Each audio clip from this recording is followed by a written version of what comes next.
Buenas noches.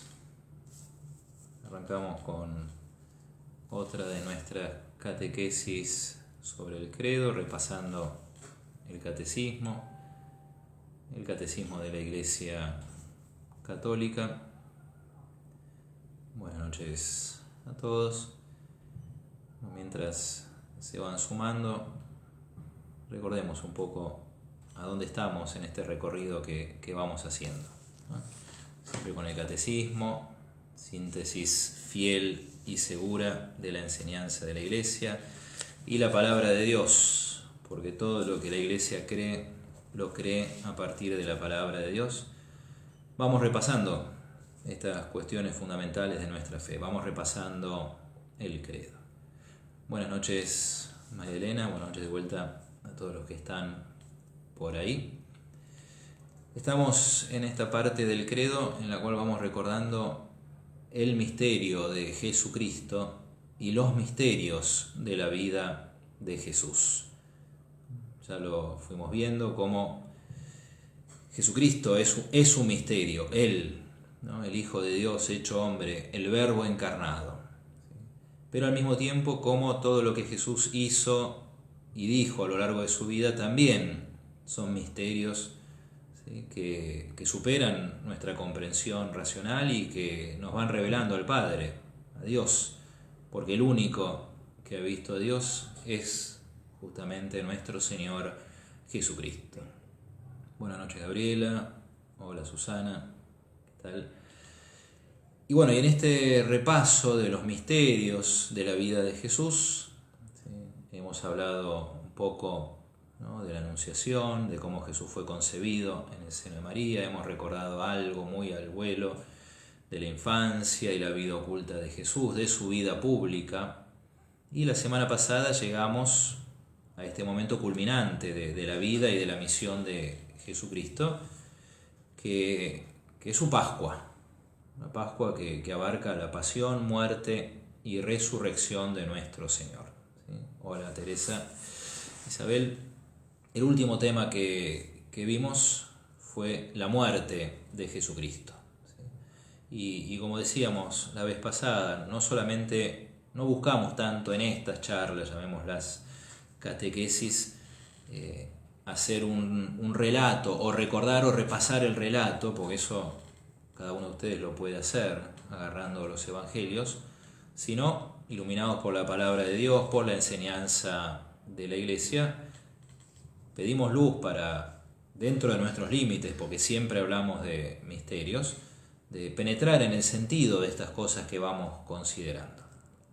Hola Cecilia, hola Teresa, gracias por saludar. Es bueno saber quiénes están del otro lado. Hola Olga, también, ¿sí? Entonces pedimos luz, ¿sí?, para penetrar en el sentido de estos misterios, ¿sí?, de nuestra fe, misterios de la vida de Jesucristo. Bueno, hoy vamos a recordar, como siempre, brevemente, para que esto no sea muy largo y para que sirva a manera de introducción, para que después ustedes mismos puedan profundizar en estas cosas, por ejemplo, leyendo todo lo que dice el catecismo. Hoy vamos a recordar un poco lo que pasó con Jesús entre su muerte y su resurrección. ¿Sí? ¿Qué pasó con Jesús en esos días, ¿sí?, entre su muerte y su resurrección? Bueno, pidamos entonces luz. Empecemos como siempre hacemos con una oración. Pidamos luz por intercesión de la Virgen, invoquemos al Espíritu Santo para penetrar en estos misterios y, bueno, sobre todo pedir el don del entendimiento, ¿sí?, justamente para eso, ¿no?, para entender, guiados por el Espíritu, hasta donde a nosotros nos es dado dentro de nuestros límites estas verdades de nuestra fe. Bueno, recemos. En el nombre del Padre, y del Hijo, y del Espíritu Santo. Amén. Dios te salve María, llena eres de gracia, el Señor es contigo. Bendita tú eres entre todas las mujeres, y bendito es el fruto de tu vientre, Jesús. Santa María, Madre de Dios, ruega por nosotros pecadores, ahora y en la hora de nuestra muerte. Amén. Ven Espíritu Santo, llena los corazones de tus fieles y enciende en ellos el fuego de tu amor. Envía tu Espíritu y serán creadas todas las cosas y renovarás la faz de la tierra. Oremos. Oh Dios, que has instruido los corazones de tus fieles con la luz del Espíritu Santo, concédenos que sintamos rectamente con el mismo Espíritu y gocemos siempre de su divino consuelo. Por Jesucristo nuestro Señor. Amén. En el nombre del Padre, y del Hijo, y del Espíritu Santo. Amén.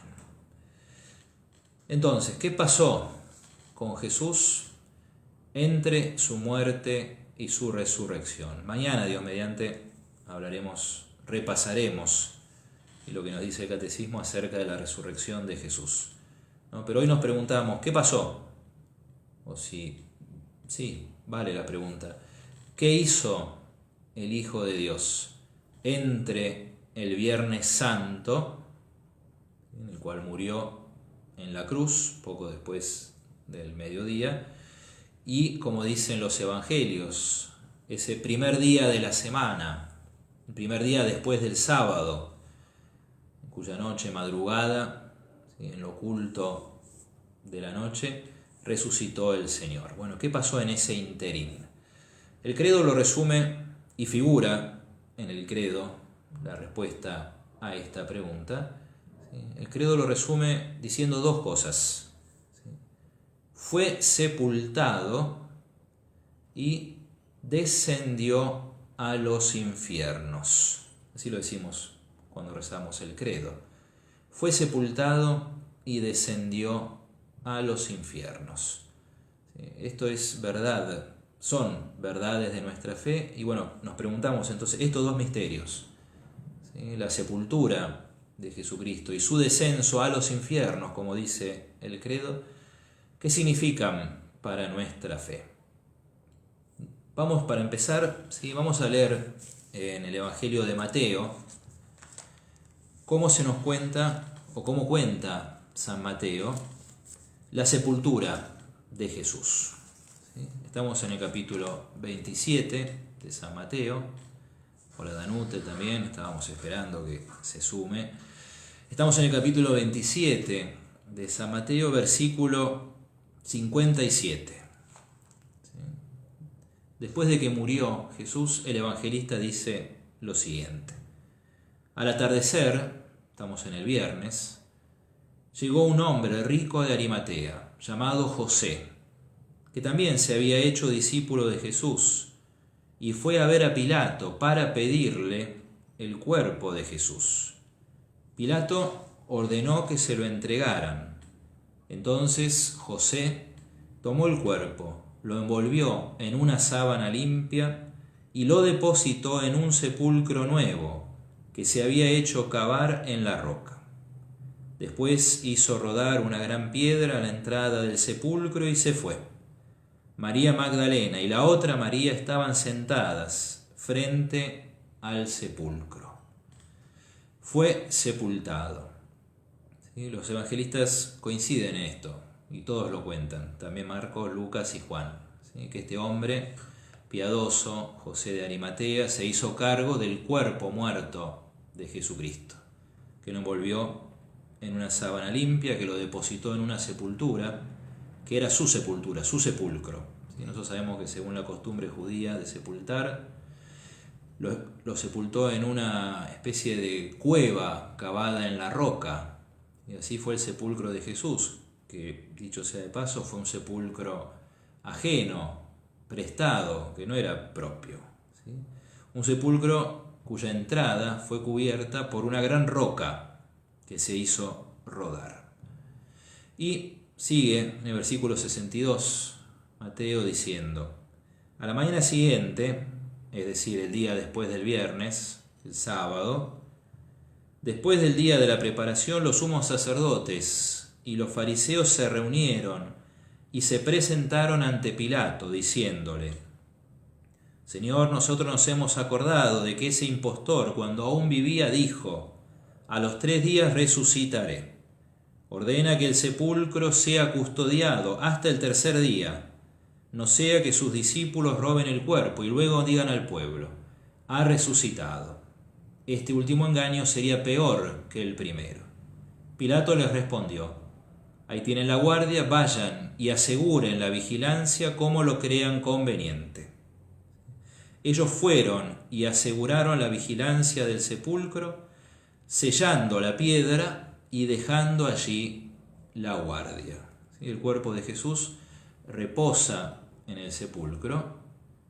Para más garantía, los sumos sacerdotes, con el permiso de Pilato, sellan, de alguna manera, sinceramente no sé cómo lo harían, ¿no? Pero sellan, como si hubieran puesto, además de la piedra enorme que puso José de Arimatea a la entrada del sepulcro, como un sello, como un, no sé, un fatix, un cemento, ¿sí? Algo para que, además de ser pesadísima la prueba, piedra y difícil de mover, ¿sí? Estaba sellada, como para hacerlo más difícil. E incluso, ¿sí?, dejan una guardia a la puerta del sepulcro. Y la piden por esos 3 días. 3 días porque Jesús había dicho: al tercer día yo resucitaré. Y eso lo recordaban los sumos sacerdotes. Pero también 3 días porque, según como dice y lo recuerda ahí el catecismo, ¿no?, también a partir del 4.º día ya empieza a sentirse la corrupción del cuerpo muerto, ¿sí? Bueno, si nosotros prestamos atención a lo que nos dicen los evangelios, ¿sí?, el cuerpo de Jesús estuvo sepultado y, valga la redundancia, estuvo bien sepultado, ¿sí? O sea que es como si dijéramos, bueno, sabemos que no fue enterrado, pero bien enterrado, sepultado, pero bien sepultado, ¿sí?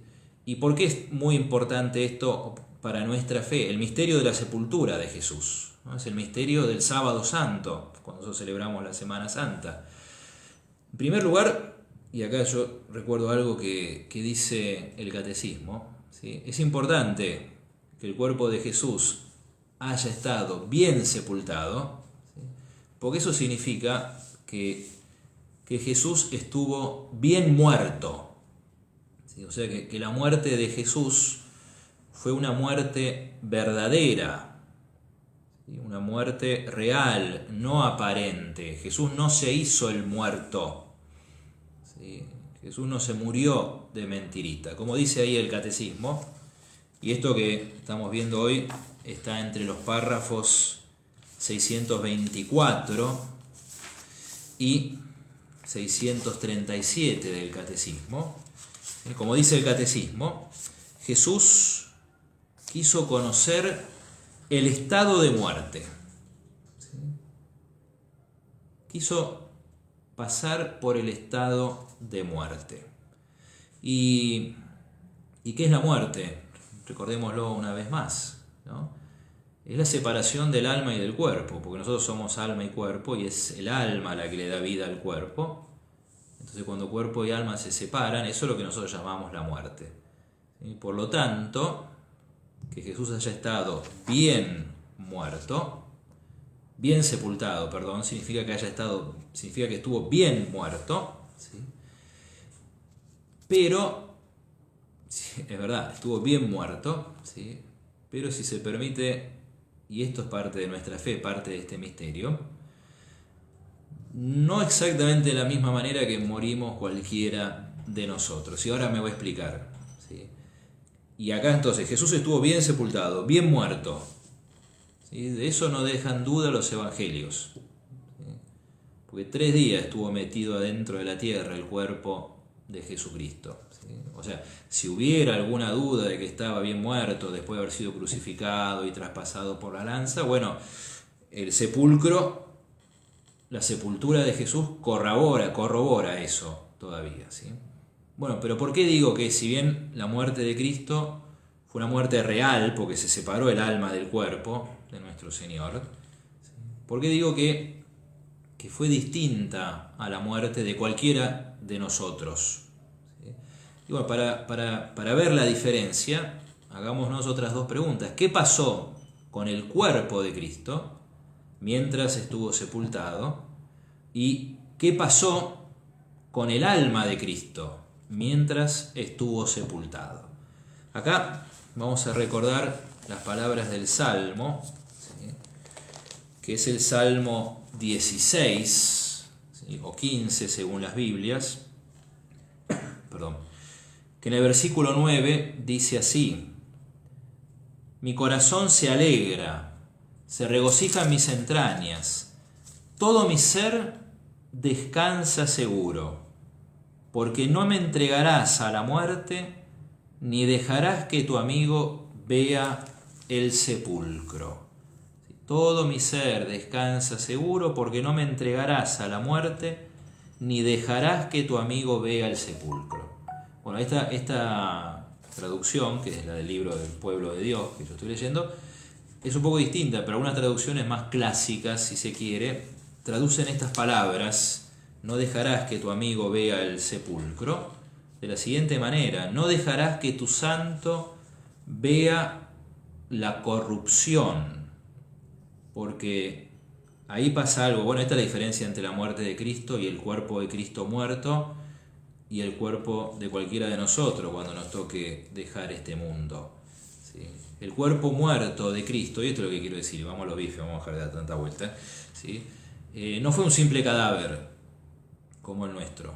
¿Por qué? Y bueno, porque lo que nos enseña la Iglesia es esto, que alma y cuerpo se separaron, pero aún separados, ¿sí?, en el caso de Jesucristo, cada uno por separado, ¿sí?, siguió unido a la segunda persona de la Santísima Trinidad, ¿sí?, a la persona del Verbo, ¿sí? Por eso, que es único y que pasa solamente en Jesucristo, ¿sí?, el cuerpo de Cristo no fue un cadáver más, ¿sí?, porque si nosotros decimos, acá vuelvo a decir lo que dije recién, ¿sí?, en nuestro caso es el alma que sostiene, que da vida al cuerpo.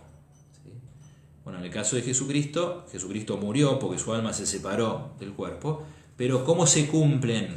Lo digo para que se entienda de manera sencilla, ¿sí? ¿Cómo se cumplen estas palabras del Salmo? No dejarás que tu santo vea la corrupción, ¿sí? ¿Por qué no se echa a perder el cuerpo de Cristo? Recuerdo una vez más que estamos hablándolo desde la perspectiva de la fe, pero es así, es un hecho que el cuerpo de Cristo no se echó a perder, ¿sí? Porque lo sostenía la virtud de la divinidad de Jesucristo, ¿sí?, la persona divina del Verbo, ¿sí? Por eso recordemos eso, ¿sí?, que estuvo realmente muerto, cuerpo y alma separados, que aún separados cada uno estuvo unido, sostenido a la divinidad de Jesucristo. Eso es verdad de fe, eso es lo que nos dice el Catecismo. Y digo una cosita más antes de pasar a lo siguiente, a pasar a hablar un poquito, muy poquito, de qué pasó con el alma entonces de Jesús. El cuerpo de Cristo, como dice el Salmo, descansa seguro en el sepulcro, ¿sí? Bueno, pero ¿qué pasó con el alma de Cristo? Bueno, antes de eso, quiero recordar una cosa que dice el Catecismo, que este misterio de la sepultura de Jesús tiene un significado espiritual para nosotros. ¿Y cuál es este significado espiritual? Bueno, lo toma la Iglesia de las palabras de San Pablo, que hacen referencia al bautismo, ¿no? Nosotros, cuando fuimos bautizados, fuimos sepultados con Jesucristo. Algunas traducciones de la Biblia dicen con sepultados con Jesucristo. Es lo que dice literalmente Romanos 6:4, y lo leo. ¿Sí? Fuimos con él sepultados por el bautismo en la muerte, a fin de que, al igual que Cristo fue resucitado entre los muertos por medio de la gloria del Padre, así también nosotros vivamos una vida nueva. ¿Sí? Ustedes calculo que lo saben y lo recuerda el Catecismo, ¿sí? El signo original y pleno, así dice literalmente el Catecismo, párrafo 628, el signo original y pleno del bautismo es la inmersión, o sea, que el cuerpo quede sumergido debajo del agua, ¿sí? Ahora queda reducido a echarle un poquito de agua, unas gotitas, un chorrito de agua en la cabeza a la persona, pero el signo más fuerte del bautismo es esto, la inmersión del cuerpo. ¿Y qué cosa simboliza esa inmersión? ¿Sí? La inmersión simboliza la muerte y ser sepultado con Jesucristo. El salir del agua simboliza la resurrección de Jesús. Por eso, como dice San Pablo, fuimos bautizados en la muerte de Jesucristo. Y es, de paso, nos viene para recordar todo el significado profundo del bautismo, ¿sí? Que nos hace hijos de Dios, que nos une a Jesucristo, pero como todos los sacramentos, pero de una manera especialísima también el bautismo, nos une a la Pascua de Jesucristo, a su muerte y resurrección, y eso incluso simbólicamente, sacramentalmente. Bien, entonces, ¿qué pasó con el cuerpo de Cristo? Descansó seguro, como dice el Salmo, en el sepulcro. ¿Qué pasó con el alma de Cristo entre el Viernes Santo y el domingo? Que para nosotros es domingo, para los judíos, como los mismos evangelios dicen, ellos todavía no tenían ese nombre. Era el primer día de la semana, el día después del sábado. ¿Sí? ¿Qué pasó con el alma de Cristo? Bueno, y esto es lo que el credo, la iglesia, nuestra fe dice: el alma de Cristo descendió a los infiernos, en ese interín, mientras nuestro Señor estaba en el estado de muerte. Vamos a recordar algunas citas de la Escritura que nos hablan de esto. Por ejemplo, en la primera carta de Pedro, ¿sí? Primera carta de Pedro, capítulo 3, versículos 18 y en adelante, y lo voy a ir leyendo despacito. Cristo murió una vez por nuestros pecados, siendo justo padeció por los injustos, para llevarnos a Dios. Entregado a la muerte en su carne, fue vivificado en el Espíritu. Y entonces fue a hacer su anuncio a los espíritus que estaban prisioneros, a los que se resistieron a creer cuanto Dios esperaba pacientemente en los días en que Noé construía el arca. Y quedémonos con estas palabras de la carta de Pedro. Fue a hacer su anuncio a los espíritus que estaban prisioneros. De acá, de estas citas que vamos leyendo, la Iglesia toma o fundamenta su fe en este misterio del descenso de Jesús a los infiernos. Podemos leer también en la carta a los Efesios de San Pablo, capítulo 4, versículo 7 en adelante. Dice: cada uno de nosotros ha recibido su propio don en la medida de Cristo. Por eso dice la Escritura: cuando subió a lo alto, llevó consigo a los cautivos y repartió dones a los hombres. Y sigue San Pablo en el versículo 9. Si decimos que subió, significa que primero descendió a las regiones inferiores de la tierra. El que descendió es el mismo que subió más allá de los cielos para colmar todo el universo. Otra vez, prestemos atención a estas palabras de San Pablo. San Pedro decía en su carta, ¿no? Fue a hacer un anuncio a los espíritus que estaban prisioneros. Acá San Pablo dice: descendió a las regiones inferiores de la tierra. Y vamos otra vez a la carta de Pedro, primera carta de Pedro, ¿sí? Capítulo 4 ahora, ¿sí? Capítulo 4, versículo 5, donde leemos: de esto tendrán que rendir cuenta aquel que juzgará a los vivos y a los muertos, porque la buena noticia ha sido anunciada a los muertos, para que ellos, después de haber sido juzgados en la carne conforme a su condición humana, vivan por el Espíritu con la vida de Dios. Acá también, ¿sí? Otra cita de la Escritura en la cual la Iglesia fundamenta su fe en este misterio del descenso de Jesús a los infiernos. Primera de Pedro 4, versículo 6. La buena noticia, el Evangelio, fue anunciada o anunciado a los muertos. ¿Cuándo pasó eso? Bueno, justamente esto es lo que estamos diciendo. Cuando Jesús descendió a los infiernos. ¿Cómo entender esta expresión? ¿Sí? El descenso de Jesús a los infiernos. ¿De qué estamos hablando acá de los infiernos? Lo explico muy rápidamente, ¿sí? O mejor dicho, déjeme leer, ¿sí?, lo que dice el catecismo.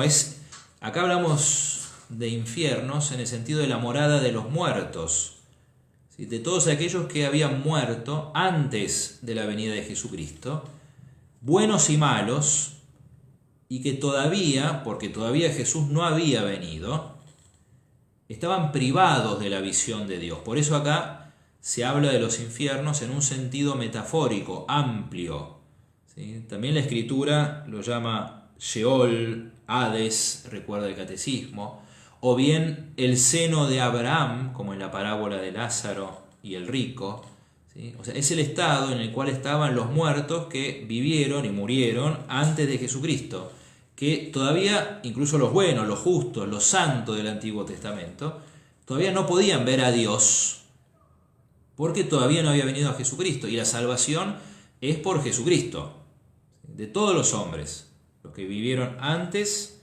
durante y después de la vida terrena de nuestro Señor. ¿Sí? Por eso acá, cuando hablamos de infiernos, descendió a los infiernos, estamos hablando de esto, ¿no? De que Jesús compartió ese estado de muerte con todos los que habían muerto antes de él. ¿Sí? No es que, y acá lo dice explícitamente el catecismo, ¿sí? Y lo quiero leer, es el párrafo 643, dice: Jesús no bajó a los infiernos para liberar allí a los condenados, ni para destruir el infierno de la condenación, sino para liberar a los justos que le habían precedido. Para que se entienda, ¿quiénes estaban en estos infiernos de lo que estamos hablando acá?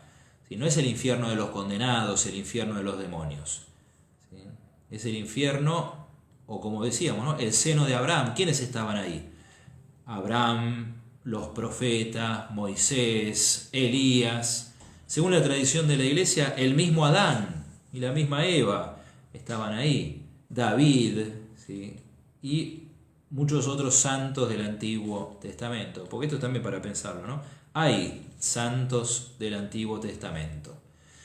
¿Y por qué fue importante?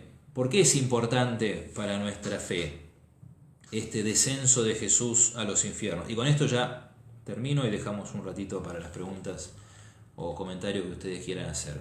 Primero porque todo hombre que se salva por Jesucristo. Esta es una verdad de fe fundamental y la tenemos que tener bien clara, ¿sí?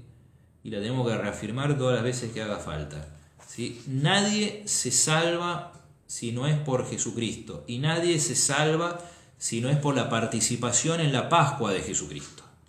¿Sí? Bueno, en el Antiguo Testamento ellos esperaban la venida de Jesús, ¿sí? En el Nuevo Testamento nosotros la recordamos, la creemos, ¿sí? Pero unos y otros nos salvamos por Jesucristo y por la participación de su Pascua. Y por eso nosotros somos bautizados en la muerte de Jesucristo, como leíamos recién, que dice la carta a los romanos. ¿Sí? Ellos que murieron esperando a Cristo, esperando ver las promesas, como dice San Pablo en la carta a los romanos hablando de Abraham. Bueno, cuando Jesús desciende a los infiernos, para ellos, para los justos del Antiguo Testamento, se cumplen las promesas. Entonces, este descenso de Jesús al infierno es importante en primer lugar por esto, porque nadie se salva si no es por Jesucristo, primero. Y segundo, como dice acá también hermosamente el catecismo, y esto lo voy a leer también, ¿sí? Porque esto completa la misión de Jesús. Pues justamente como vino a salvar a todos los hombres, Jesús tiene que anunciar el Evangelio a todos los hombres. Y como dice ahí San Pedro, ¿sí? La buena noticia fue anunciada a los muertos, o sea, para que se complete la misión de Jesucristo, era necesario que esta buena noticia sea anunciada también a los muertos. ¿Y cuándo fue anunciada la buena noticia a los muertos? ¿Sí? Cuando Jesús descendió a los infiernos. Bueno, leo un poquito del párrafo 634 del Catecismo, y con esto termino y les doy la palabra a ustedes si tienen algo para decir o para comentar. ¿Sí? Acá el Catecismo dice: si bien esto duró muy poco en el tiempo, ¿sí? Desde el punto de vista nuestro, desde el viernes hasta el primer día de la semana después del sábado, diríamos nosotros fue muy intenso, ¿sí? Fue muy profundo lo que pasó en este misterio. Dice: es la última fase de la misión mesiánica de Jesús, dice el Catecismo. Fase condensada en el tiempo, o sea que tuvo lugar muy poco, duró días para nosotros, pero inmensamente amplia en su significado real de extensión de la obra redentora a todos los hombres de todos los tiempos y de todos los lugares, porque todos los que se salvan se hacen partícipes de la redención de Jesucristo. Duró muy poco este misterio del descenso a los infiernos, lo que va del sábado a la mañana del día de Pascua. ¿Sí? Pero es intenso, porque acá se concreta esto, ¿no? De que la salvación de Jesús, que la salvación es por Jesucristo y es para todos los hombres, de todos los tiempos, de todos los lugares, también los que precedieron a Jesús en su vida terrena. Bueno, hasta ahí. ¿Sí? Fue sepultado y descendió a los infiernos. Me gustaría, si lo hay, ¿sí?, escuchar, mejor dicho, leer en los comentarios de esta transmisión algún comentario o alguna pregunta, ¿sí? que pensar, no sé si, digo, porque muchas veces nosotros, con toda la vorágine con la que vivimos la Semana Santa, le ponemos mucha intensidad al Jueves Santo, mucha intensidad al Viernes Santo, por supuesto al Domingo de Pascua, a la Vigilia Pascual, pero no sé si este misterio del Sábado Santo, el misterio de la sepultura de Jesús, ocupa el lugar que le corresponde y que nosotros necesitamos, ¿no?, en nuestra vivencia de la Semana Santa, ¿no? Por eso digo, pregunto, por si ustedes quieren compartirlo, ¿no? O sea, si estas cosas que estamos recordando esta noche, de la sepultura de Jesús, de su descenso a los infiernos, es algo nuevo, tal vez para alguno, o no, o yo lo había escuchado, o qué sé yo, hay algo que sorprenda, algo que llame la atención, o algo que no se haya entendido, o algo que les gustaría que profundicemos un poquito más, ¿sí? Y hablando, mientras esperamos un poquito a ver si viene algún comentario, ¿sí?, hablando justamente de la liturgia del Sábado Santo, que es el día que no tiene misa, ¿no? Porque la misa de la vigilia es la misa del domingo, ¿no? El domingo de Pascua. Pero sin embargo está la liturgia de las horas, entre ellas el oficio de lecturas, y cada año en el oficio de lecturas se recuerda, y acá lo cita el catecismo, y esto quería leerlo un poquito con ustedes mientras esperamos algún comentario, esto que es una homilía anónima, ¿sí? Dice: antigua homilía sobre el santo y grandioso sábado, que es una homilía que recoge la liturgia de las horas, la tradición de la Iglesia, sobre este misterio de la sepultura de Jesús y de su descenso a los infiernos. Lo voy a ir leyendo. ¿Sí? Un gran silencio se cierne hoy sobre la tierra, un gran silencio y una gran soledad. Un gran silencio porque el Rey está durmiendo. La tierra está temerosa y no se atreve a moverse, porque el Dios hecho hombre se ha dormido y ha despertado a los que dormían desde hace siglos. En primer lugar, va a buscar a nuestro primer padre, como a la oveja perdida. Quiere visitar a los que yacen sumergidos en las tinieblas y en las sombras de la muerte. Dios y su Hijo van a liberar de los dolores de la muerte a Adán, que está cautivo, y a Eva, que está cautiva con él. Y, tomándolo de la mano, lo levanta diciéndole: despierta, tú que duermes, y levántate de entre los muertos, y te iluminará Cristo. Yo soy tu Dios, que por ti me hice hijo tuyo, le dice Jesús a Adán en ese encuentro del Sábado Santo. Por ti y por todos estos que habían de nacer de ti. Despierta, tú que duermes, porque yo no te he creado para que estuvieses preso en la región de los muertos. Levántate de entre los muertos, yo soy la vida de los que han muerto. Este es un pedacito de esta antigua homilía sobre el santo y glorioso sábado. El misterio del sábado santo, de la sepultura y el descenso de Jesús a los infiernos, es, ¿no?, el misterio del encuentro entre Jesús y Adán, ¿sí?, y todo lo que vinieron después en el Antiguo Testamento. Acá tenemos un par de preguntas. A ver, María Elena dice: el sábado santo, ¿cómo tendríamos que disponernos? ¿En silencio, meditando esa transición del descenso y al mismo tiempo anuncio a los muertos? Y bueno, yo pienso que sí. A mí me parece, esto es una opinión personal, ¿no?, que a veces en nuestra celebración de la Semana Santa, el sábado santo un poco pasa de largo y un poco pasa desapercibido, ¿no?, porque tenemos días muy intensos, todo el triduo pascual, ¿no?, jueves, viernes, Vía Cruz y visita a las 7 iglesias, etcétera, etcétera, todas las cosas que hacemos, celebración de la Pasión, y entonces el sábado santo, sí, ahí descansamos nosotros, ¿no? Pero también hay que vivirlo el sábado santo. ¿Cómo vivirlo? Bueno, primero, como dice ahí Teresa, perdón, se me mezcló con el comentario siguiente, María Elena, es un día de silencio. Es como si el sábado santo, a veces digo yo, de esto me hago cargo yo, si lo viviéramos, descansamos un poco de todo lo que fue el trajín de la Semana Santa y nos preparamos para la vigilia pascual, que es hermosa, por supuesto, ¿no? Pero el sábado santo tiene su entidad propia, ¿sí? Entonces, ¿cómo vivirlo?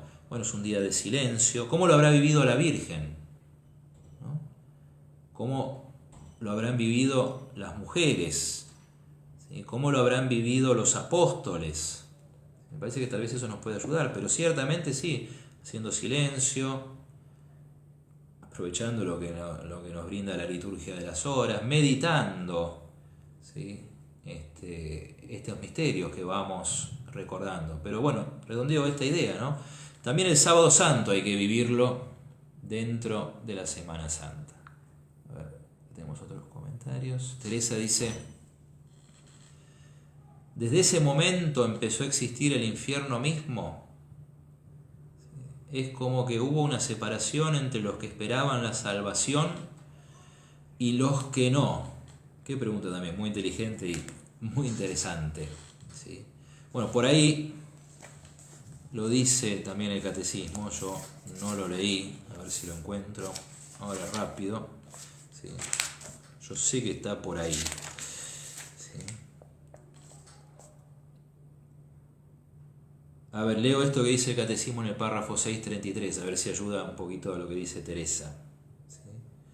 La Escritura llama infierno, Sheol o Hades a la morada de los muertos, donde bajó Cristo después de muerto, porque los que se encontraban allí estaban privados de la visión de Dios. Tal era, en efecto, a la espera del Redentor, el estado de todos los muertos, malos o justos, lo que no quiere decir que su suerte sea idéntica, ¿sí?, como lo enseña Jesús en la parábola del pobre Lázaro, ¿sí? O sea, estaban todos privados de la visión de Dios, pero sin embargo no estaban todos en la misma situación, dice el catecismo, ¿sí? Unos todavía, esperando la venida del Redentor, los justos del Antiguo Testamento, otros con la certeza de la condenación. O sea que de alguna manera, si bien es cierto, es muy interesante lo que dice acá Teresa, es como una especie de situación intermedia, pero ya estaban condenados, porque nosotros también sabemos, y esto es otra cosa que nos enseña nuestra fe, ¿sí?, nos tocará hablar dentro de poquito, pero que cada uno es juzgado inmediatamente después de morir. O sea, no es que estaban esperando el juicio, ya habían sido juzgados, ¿sí? O sea que en ese sentido ya estaban salvados y ya estaban condenados. De alguna manera la situación de los justos del Antiguo Testamento se parece a lo que nosotros llamamos hoy el purgatorio, ¿sí?, pero no es exactamente lo mismo, ¿sí? Digo, interesante lo que dice Teresa. O sea, condenados ya estaban, ¿sí?, ya había quienes estaban condenados y por lo tanto separados de Dios y lo sabían. O sea que en ese sentido el infierno ya existía. ¿Sí? Lo que sí, había otros que todavía no podían ver a Dios porque no había venido Jesucristo, ¿no? Pero que sí tenían la esperanza de verlo. Otra vez, muy parecido a lo que es la doctrina acerca del purgatorio, me parece a mí. ¿Sí? Acá Cecilia dice: yo personalmente no tenía tan claro lo que hizo Jesús ese día. De hecho, por mucho tiempo no entendía la expresión descendió a los infiernos. Ahora lo veo más claro, aunque me sigue pareciendo un misterio enorme. Por supuesto que es un misterio enorme. Y si te das cuenta que es un misterio, está re bien. Peor es cuando pensamos que lo entendimos. ¿Sí? Cuando uno dice, ahora sí lo entendí, en realidad no entendió nada, ¿no? O sea que, bueno, gracias a Dios que uno se siente delante del misterio. Pero bueno, otra vez, recordemos esto. Cuando en el credo decimos descendió a los infiernos, ahí el término infierno no es el infierno del diablo y los condenados, ¿sí? Sino el estado de aquellos que estaban esperando la venida del Mesías para ser llevados por él al cielo, a la visión de Dios. Se llama infierno metafóricamente o análogamente porque todavía, si bien tenían esperanza, estaban privados de la visión de Dios. Por eso, perdón que sea repetitivo, pero es bastante parecido a lo del purgatorio.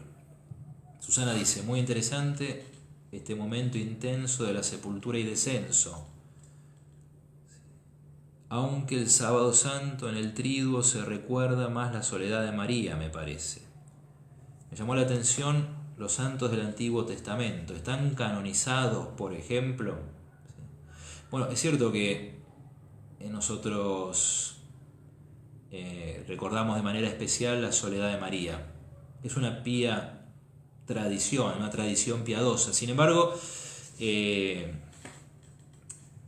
ha habido como dentro de lo que fue la reforma litúrgica del Concilio Vaticano II, hubo también una reforma con respecto a esto, ¿no? ¿A qué me refiero con esta reforma? ¿No?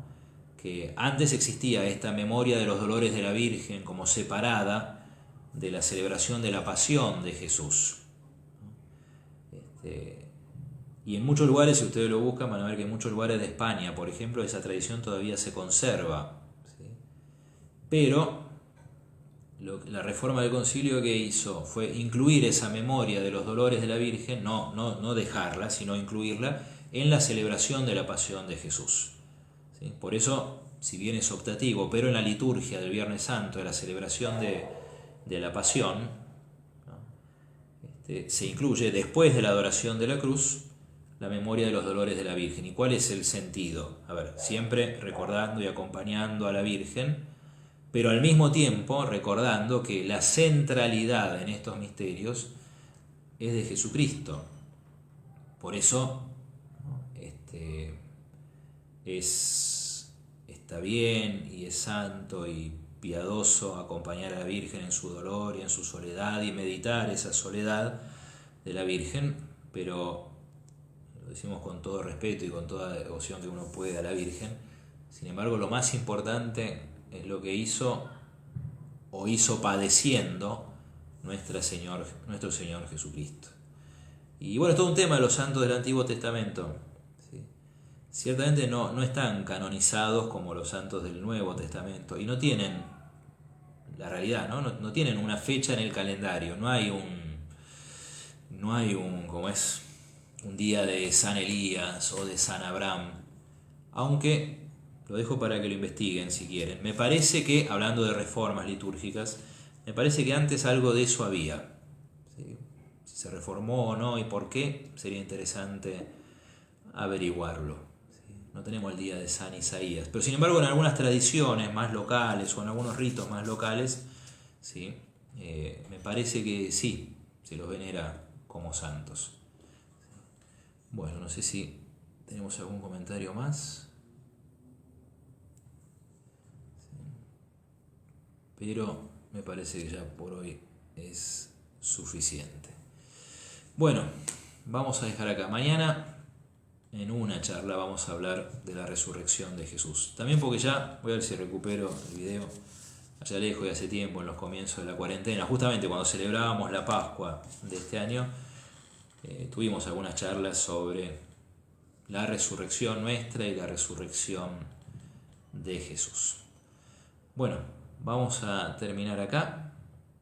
Gracias a todos por estar ahí, por acompañar. Muchas gracias por los comentarios y las preguntas que enriquecen, ayudan y nos hacen pensar a todos y nos hacen aprovechar mejor estas charlas. Bueno, en el nombre del Padre, y del Hijo, y del Espíritu Santo. Amén. Gloria al Padre, y al Hijo, y al Espíritu Santo, como era en el principio, ahora y siempre, por los siglos de los siglos. Amén. El Señor esté con ustedes. Que la bendición de Dios Todopoderoso, Padre, Hijo y Espíritu Santo, descienda sobre ustedes y permanezca para siempre. Amén. Miren, acá hay una yapa, una postdata, que quiero leerlo para terminar. ¿Sí? Eso que yo le decía, que algunos santos del Antiguo Testamento, en algunas tradiciones, sí son venerados. Bueno, acá María Rosa dice, gracias María Rosa, San Elías en el rito bizantino es muy celebrado, ¿sí? En el sur de Italia, por ejemplo. Bueno, eso es toda una cuestión, ¿no? Histórica muy interesante. En el sur de Italia, en Sicilia, ¿sí? Por todo el intercambio con Grecia, ¿no? Todavía quedan lugares de rito bizantino. Bueno, ahí hay un ejemplo para Susana que preguntaba, ¿sí? En nuestro rito latino, romano, ¿sí? Esta veneración de los santos del Antiguo Testamento, donde yo sé mucho lugar no tiene, pero sí, al menos no así como venera, o no de la misma manera en la que se veneran los santos del Nuevo Testamento. Todo un tema para pensar. Bueno, muy bien, ahora sí, buenas noches a todos, nos encontramos mañana, si Dios quiere.